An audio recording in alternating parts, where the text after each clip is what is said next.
Ya, kita lanjutkan lagi dialog jurnal siang, di mana tadi ya sudah dibicarakan oleh anggota DPR dari fraksi PKS, Bapak Tubagus Arif ya.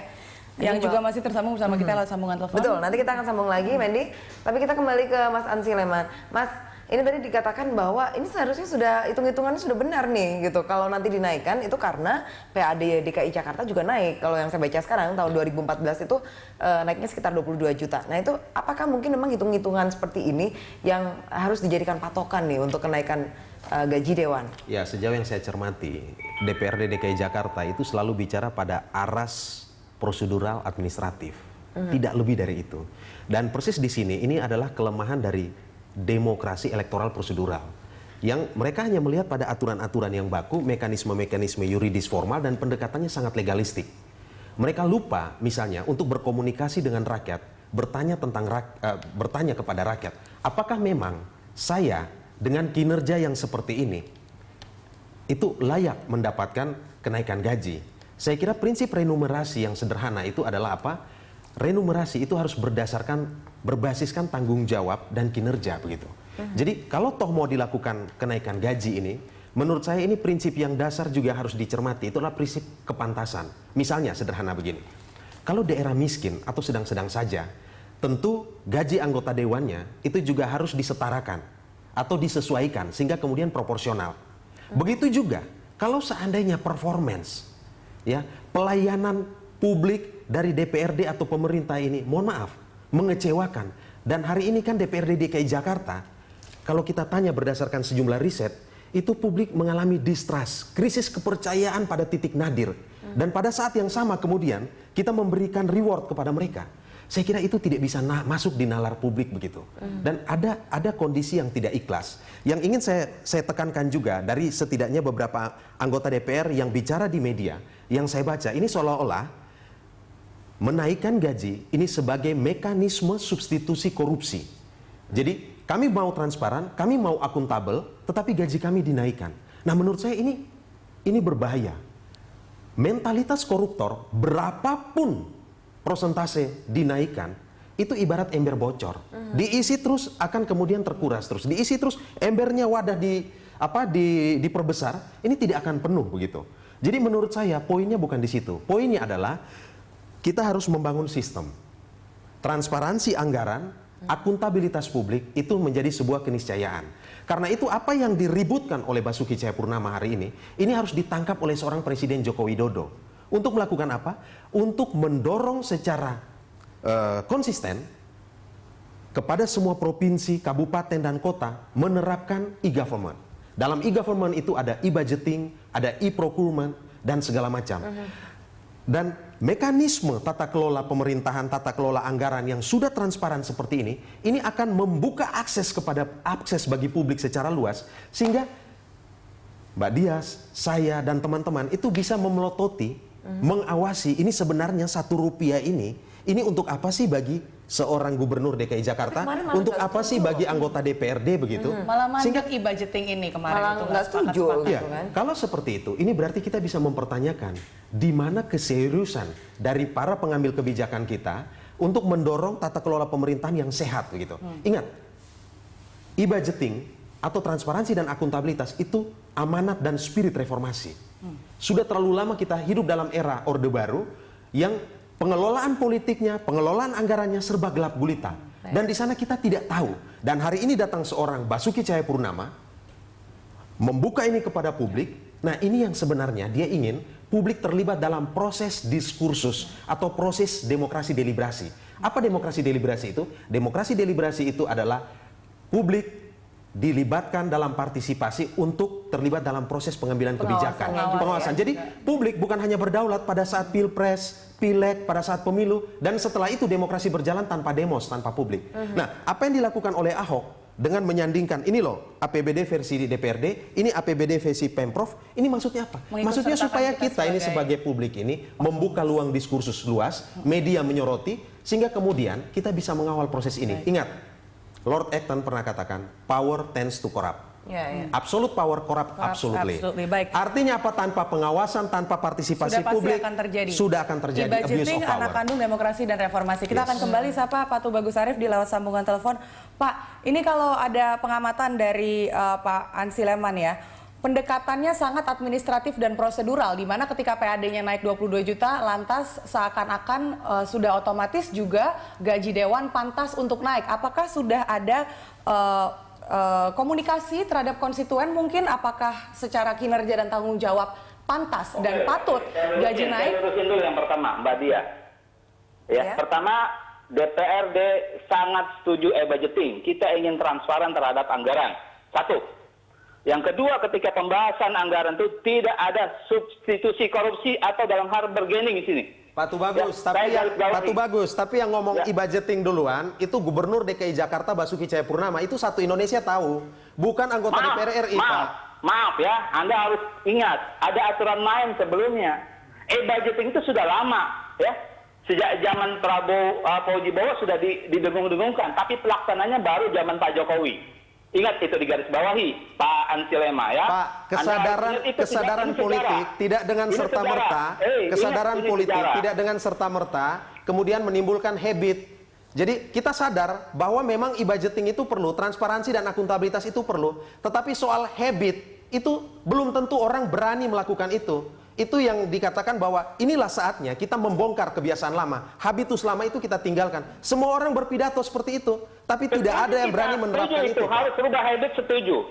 Dari kedisiplinan, transparan, kita anti korupsi dan seterusnya kita setuju, ya. Tapi ingat, ya, kita tidak ada bargaining apapun dari APBD itu untuk menaikkan gaji kita. Ingat itu.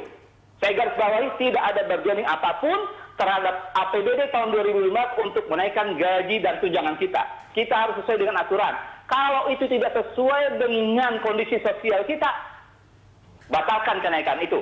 Kalau sikap Itu Anda harus sendiri, diingat. Pak Tubagus, bagaimana? Ya. Sikap Anda sendiri terhadap isu ini bagaimana, Pak Tubagus? Itu isu fitnah buat anggota DPRD DKI Jakarta. Baik. 70 sampai 150 juta tidak ada pembahasan di kita. Ya, Jadi memang tidak ada pembahasan dan itu hanya wacana individual saja atau mungkin itu wacana individual. Nah, dia harus bertanggung jawab yang berbicara itu. Yang kita sedang terjuangkan pada hari ini ada perbudakan baru yang harusnya Pak Ansi Lema dengarkan. Bahwa guru-guru kita honorer itu hari ini gajinya cuma Rp600.000. Anda tidak membela itu, Pak Ansi Lema. Kenapa tidak membela itu? Udah 10 tahun mereka berjuang mendidik anak-anak kita, kenapa itu tidak Anda bela? Harusnya itu yang Anda bela dan sampaikan pada saudara Ahok.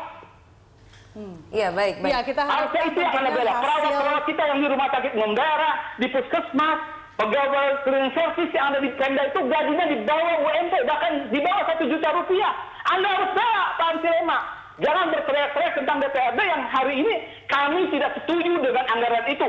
Santai aja, Pak. Iya, Cool aja, Pak. Ini diskursus ini juga Ini harus hanya- sehat ya. gitu, Pak. Enggak, Anda ini selalu memojokkan kita. Anda harusnya jernih melihat itu Oh, semua. Pak, saya punya argumentasi, Pak. Saya bukan hanya asal menuduh, Bapak. Dan Bapak, masyarakat ini ngerti kok kelakuan partai politik, kelakuan DPRD di seluruh Indonesia, masyarakat tahu, Pak. Ingat, Jadi bahwa itu jangan oknum, juga ya. terlalu membangun self defense mechanism, Pak. Nanti masyarakat makin muak, Bapak. Jadi Tidak, saya kira tidak. apalagi Saya ini era menjelaskan loh, di rumah udah era masalahnya. transparan, Pak, begitu. Dan tema Kita kita transparan. bahasan pada saat ini, Bapak, itu soal layakkah gaji DPRD DKI naik. Saya mengomentari hal itu, Sesuai dengan Bapak. kondisi sosial yang ada pada hari ini. Saya mengomentari hal itu. Ya kalau Bapak kemudian mengatakan bahwa Bapak tidak tahu menau, ya oke. Dan kemudian Bapak merasa bahwa tidak perlu dinaikkan, sebagai warga Jakarta saya mengapresiasi itu, Pak. Tetapi kan tema bahasan kita hari ini, layakkah gaji DPRD DKI naik, Pak? Baik. Jangan menggeser ini, Pak. Begitu. Oh enggak, kita harus ada sama menyambung tadi. Ini kan kaitannya dengan APBD. Ya. Tadi Bapak bilang bahwa ini jangan sampai jadi bargaining APBD. Kan begitu. Ya. Bahwa e-budgeting sudah lama kita sepakati. Kan Bapak ngatakannya seperti itu. Jadi kita harus dudukkan bersama. Ya. Harusnya di dalam APBD itu saya katakan tadi, bukan hanya diatur masalah belanja saja yang langsung. Tapi kita lihat BTL-nya itu. Belanja tidak langsung yang itu ternyata produk yang sampai hari ini teman-teman panitia anggar tidak pernah bisa melihat BTL itu. Belanja tidak langsung dari eksekutif. Ya, ini Sampai semalam pukul 20.40 kita tidak melihat itu. Kesan bargaining ini kan didapatkan oleh dalam hal ini Pak Ansy Leman di studio karena ada pernyataan satu anggota DPRD yang bukan Anda tentunya Pak Tubagus, tapi salah satu anggota DPRD dari fraksi lain yang menyatakan bahwa kan sekarang anggaran sudah transparan, maka dari itu sudah pantas kalau gajinya naik. Nah, ini memberikan kesan ke publik bahwa transparansi anggaran itu seperti sebuah reward dan untuk transparansi dan akuntabilitas yang harusnya memang niscaya dan bukan itu tidak ada reward bagi kita.